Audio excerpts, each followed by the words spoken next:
Assalamualaikum dear students, I hope you all are very fine. A negative mind will never give you a positive thought, so be positive everyone. So students, as we got the explanation of this chapter, lesson number 1, the earth in space, now we are going to do bookwork and copywork of this chapter. First you have to do the bookwork on page number 6 and page number 7. After that you have to write key points of this chapter. Key points must be done on your neat notebooks. Hoping that you are getting my point. So student, let's start the first task, which is match the following words with their meanings. आप लोगों ने ये 7 terms दी हुई हैं, ठीक है, इनको right one के साथ आप लोगों ने मैच करना है इनके मीनिंग्स के साथ. First one is astronauts. Astronauts means एक ऐसा बंदा, ठीक है, एक ऐसा साइंटिस्ट या फिर कह लें आप कि वो जो कि दूसरे प्लैनेट्स में जाता है, ठीक है, या दूसरे यूनिवर्स में जाता है, जाके उसके बारे में स्टडी कर सके. So the right answer is a person trained to travel in the spacecraft में जो ट्रैवल कर सके, ठीक है, ट्रेंड हो. Second one is revolution.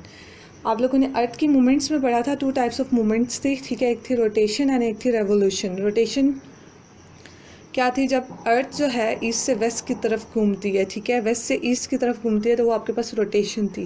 और रेवोल्यूशन क्या थी कि जब अर्थ दूसरे प्लैनेट्स के इर्द गिर्द घूमती है, तो उसे हम क्या कहते हैं? Revolution. So the right answer is a circular movement around the another object. Third one is orbit. Orbit, जब अर्थ, ठीक है, दूसरे प्लैनेट्स के इर्द गिर्द घूमती है, तो जो वो रास्ता यानी कि जो पाथ है उसे हम क्या कहते हैं? ऑर्बिट कहते हैं. Fourth one is globe. Globe आपको नीचे पिक्चर में भी बना हुआ नज़र आ रहा होगा. It is a spherical model of the earth. Fifth one is axis, N imaginary line running through the centre of the अर्थ. ये भी आप लोगों को नीचे पिक्चर में शो हो रही है, ठीक है. यहाँ पे आप लोग देख सकते हैं ये एरो ब्लैक कलर का बना हुआ है, ठीक है. इसको यहाँ पे अर्थ जो है वो टिल्ट हुई भी होती है, यहाँ पे रोटेट करती है, तो इस पॉइंट को हम क्या कहते हैं? एक्सिस कहते हैं. Then six one is equator, an imaginary line round the middle of the earth. या आप लोगों को यहाँ पे नीचे ही ग्लोब में एक ब्लैक लाइन नज़र आ रही होगी जो कि बिल्कुल अर्थ के सेंटर से कट आउट कर रही है उसको. इस लाइन को हम इक्वेटर बोलते हैं, जो कि अर्थ को 2 हिस्सों में डिवाइड करती है. Seventh one is hemisphere. Hemisphere means the half of earth. Means जब इक्वेटर की ये लाइन अर्थ को 2 पार्ट्स में डिवाइड कर देती है, तो ऊपर वाला पार्ट या नीचे वाला पार्ट ये हेमिस्फेयर है. जो नॉर्थ की तरफ है वो नॉर्दर्न हेमिस्फेयर एंड जो साउथ की तरफ है वो साउदर्न हेमिस्फेयर है. Next question part B. Write these words in the correct spaces on the diagram. Okay, ये आप लोगों के पास northern hemisphere, north pole, equator, southern hemisphere, south pole and axis, ये आप लोगों को दी हुई है. आप लोगों ने इस ग्लोब को लेबल करना है इससे, ठीक है. सो नॉर्दर्न हेमिस्फेयर ये यहाँ पे आता है, ठीक है, ये नॉर्दर्न हेमिस्फेयर है, ठीक है. नॉर्थ पोल ऊपर यहाँ पे, साउथ पोल आपके पास यहाँ पे नीचे आ जाता है. इक्वेटर अभी बताया था कि बिल्कुल मिड से जो लाइन कट आउट करके जा रही है, अर्थ को 2 पार्ट्स में डिवाइड कर रही है, ये आपके पास इक्वेटर है, ठीक है. और एक्सिस आपके पास मैंने आपको अभी बताया था कि ये जो एरो बना हुआ है, this part is axis. Okay, so come to the part C. Look at the map on the page number 7 and complete the these sentences using the cardinal or intermediate directions. Okay, आप लोगों के पास ये नीचे 4 points दिए हुए हैं, ठीक है. आप लोगों ने लोकेशंस को यानी police station, school, hospital and farm को आप लोगों ने मैप पे सर्च आउट करके बताना है कि इनकी डायरेक्शन किस तरफ है, यानी ये मैप में किस जगह पे हैं. सो नेक्स्ट पेज पे आपका मैप है. ओके, सो ऊपर नॉर्थ, साउथ, वेस्ट और ईस्ट को जब आप लोग मार्क कर लेंगे तो आप लोगों के लिए इजी हो जाएगा. अच्छा, हम लोग देख लेते हैं कि फर्स्ट थिंग हमने क्या ढूंढनी है. फर्स्ट है हमारे पास the police station is to the dash of at the school. ये आपको कैसे पता चलेगा कि वेस्ट में police station? First of all आप लोग यहाँ पे देखेंगे, ठीक है. आप लोगों ने यहाँ पे क्या करना है? सबसे पहले सर्च आउट करना है कि आपका पुलिस स्टेशन एक्चुअली है कहाँ पे. So here it is the police station, ये यहाँ पे. और फिर आपने इसको मैप में सर्च करना है, तो आपको मैप में ये यहाँ पे मिल जाएगा. तो पुलिस स्टेशन कहाँ पे है? वेस्ट में. The second point is the school is to the dash of the house, south पे. ये यहाँ पे राइट आंसर है. तो अब हम सर्च करते हैं कहाँ पे है. वैसे स्कूल में आप लोगों ने इस साइड पे की दी हुई आप लोगों को, ठीक है. आप लोगों ने इस की के थ्रू सर्च आउट करना है. अब आप लोगों ने स्कूल देखना है, ठीक है. सब फर्स्ट ऑफ ऑल आप लोगों ने स्कूल को देखना मतलब कि उसको किस चीज़ से शो किया गया है, ठीक है, पॉइंट आउट करना है। ये स्कूल आपके पास आ गया, अब आपने इसको मैप में सर्च आउट करना है, और ये हमने ढूंढ लिया स्कूल भी। तो स्कूल कहाँ पे है हमारे पास? साउथ में। So the third one is the hospital is in the dash of the town. Okay, अब हम लोगों ने हॉस्पिटल को सर्च आउट करना है। Is it a exciting activity? Okay, मुझे तो बहुत मज़ा आ रहा है एक्टिविटी करते हुए।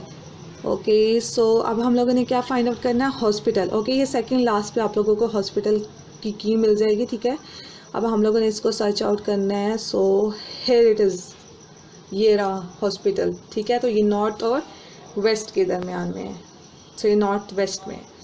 Okay, last one is the farm is in the dash of the town. अब फार्म को ढूंढना है हम लोगों ने। पहले सबसे पहले की में देखेंगे कि फार्म को किस चीज़ से शो किया गया। ये थर्ड नंबर पे, थर्ड लास्ट पे आप लोगों को मिल जाएगा फार्म। फिर ये सर्च आउट किया और ये बिल्कुल समंदर के पास या सी पे ब्लू एरिया नज़र आ रहा है आप लोगों को, ये आ गया। तो साउथ और ईस्ट के दरमियान में है हमारे पास फार्म। सो ये आप लोगों ने एक्टिविटी खुद से फाइंड आउट करना है, ठीक है। मैं आपको बुक छोड़ के पहले आप लोग इसको देखेंगे, ठीक है, ढूंढ के फिर आप लोगों ने करनी है। आप लोगों को मज़ा आएगा ये करते हुए activity. Okay, part D, list the 5 continents and the 5 oceans, find them on the globe। अब ग्लोब तो आपके पास नहीं है मौजूद, तो हम लोग ऐसा करेंगे, हम लोग सिर्फ कॉन्टिनेंट्स के नेम्स और ओशंस के नेम्स लिख लेंगे। सो कॉन्टिनेंट के नेम्स हमारे पास आ गया Asia, Africa, South America, North America, Australia, Antarctica and Europe. Oceans में हमारे पास आ गए Arctic, Mediterranean, Pacific, Indian and Atlantic. So we have done with the book work. So now come to the notebook work. Here is your topic number 1, key points। Proper तरीके से आप लोगों ने डेट डे मेंशन करनी है, ठीक है।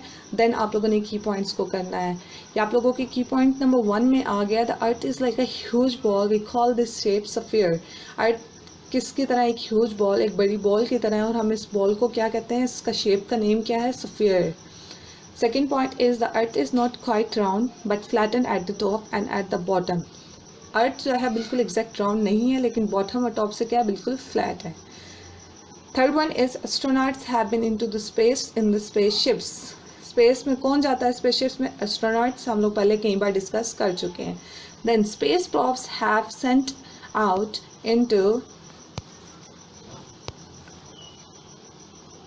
into the space to find more about universe. तो स्पेस प्रॉप्स में जो साइंटिस्ट जाते हैं यूनिवर्स के बारे में ज़्यादा इंफॉर्मेशन हासिल करने के लिए। Then you have satellite. Satellites receives and send radio and television signal. Satellites का पर्पस क्या होता है? कि वो रेडियो और टेलीविजन सिग्नल्स को रिसीव करते हैं। Next point is a spherical model of the earth is called globe. Globe क्या है? एक स्फेरिकल मॉडल अर्थ का। जैसे हम लोग इस तरह तो अर्थ को देख भी नहीं सकते, डिफाइन भी नहीं कर सकते, और मतलब उसको हम ड्रॉ भी नहीं कर सकते। सॉरी, आई मीन लाइक हम उसको अर्थ को इतना ज़्यादा बना नहीं सकते। तो लेकिन हम लोग क्या करते हैं? ग्लोब और मैप की हेल्प से हम लोग पूरी दुनिया को एट अ टाइम एक जगह पे देख सकते हैं, ठीक है, ग्लोब में भी और मैप में भी। तो स्फेरिकल मॉडल ऑफ द अर्थ, एक मॉडल अर्थ का बनाया हुआ होता है, यानी कि अर्थ ग्लोब इसी शेप में होता है जिस शेप में हमारी अर्थ होती है, और उसमें सारे कंट्रीज़ के बारे में इंफॉर्मेशन होती है। North, south, east and west are called cardinal directions. 4 directions के बारे में हम लोगों ने पढ़ा था which are the north, south, east and west. उन्हें हम कार्डिनल डायरेक्शंस कहते हैं। Next point is north east, north west, north east and south east and south west. Cardinal directions के दरमियान वाली डायरेक्शंस का मैंने आपको बताया था, ठीक है। वो सारी डायरेक्शंस क्या है हमारे पास? Intermediate directions. The earth takes 24 hour to rotate once. Earth rotation के बारे में हम लोगों ने पढ़ा था कि वो कितने टाइम में रोटेट करती है। एक दिन में मीन्स 24 आवर्स लगते हैं उसको रोटेट करते हुए। The earth takes a year to revolve around the sun. Just like अगर अर्थ रोटेट करती है 24 आवर्स में, तो अर्थ को रिवॉल्व करते हुए टाइम कितना लगता है? ईयर का, 1 साल का टाइम लगता है। Then we have season are caused by the revolution of the earth। और seasons हमारे मौसम कैसे बदलते हैं? रोटेशन से तो हमारे डे बदलते हैं, चेंज होते हैं। तो हमारे सीजन्स किससे चेंज होते हैं? वो हमारे रेवोल्यूशन से चेंज होते हैं। So this is it. So students, Keep it in your mind that your work should be neat and clean with proper margin lines. There should be 1 finger distance between your each word, and must learn these key points and book work. Assalamu alaikum dear students, I hope you all are fine. Thought of the day is you are braver than you believe, stronger than you seem, and smarter than you think. So be confident. So students, as you got the explanation and the key points of lesson number 1, the earth in space, the next topic would be definitions and the diagram of globe. All you just need to do is you have to write down some definitions and also you have to draw the diagram of globe on your neat notebook. Coming towards the topic definitions, the first word is astronaut.